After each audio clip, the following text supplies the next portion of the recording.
সোমবার সকালে কক্সবাজারের টেকনাফে নাফ নদীতে একটি মাছের প্রজেক্টে কাজ করছিলেন হানিফ। এ সময় নদীর তীরে পুঁতে রাখা একটি মাইনের উপর পা পড়লে বিস্ফোরণ ঘটে। ঘটনাস্থলেই তার বাম পা বিচ্ছিন্ন হয়ে যায়। পরে স্থানীয়রা তাকে উদ্ধার করে উখিয়ার কুতুপালং MSF হাসপাতালে ভর্তি করেন। এর আগে রোববার সকালে টেকনাফ সীমান্তের কাছে মিয়ানমার থেকে ছোড়া গুলিতে আহত হয় এক শিশু। আশঙ্কাজনক অবস্থায় তাকে ভর্তি করা হয়েছে হাসপাতালে। একের পর এক ঘটনায় আতঙ্ক বেড়েছে সীমান্ত এলাকায় বসবাসকারীদের মধ্যে। প্রতিবাদ জানিয়ে এবং নিরাপত্তা নিশ্চিত করার দাবিতে কক্সবাজার টেকনাফ সড়কের ওয়াইকং এলাকায় মানববন্ধন করেন তারা।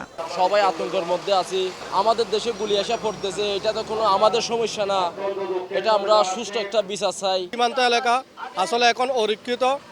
মায়ানমারের বাহিনী এখন আমাদের সীমান্তে এখন অবস্থান করতেছে। এখন আমরা আতঙ্কে আছি।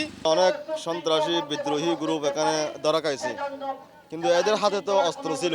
এই অস্ত্রটা কোটাই, এই অস্ত্র যদি ওখানে থেকে যায় তাহলে আমাদের সীমান্ত অরক্ষিত থাকবে।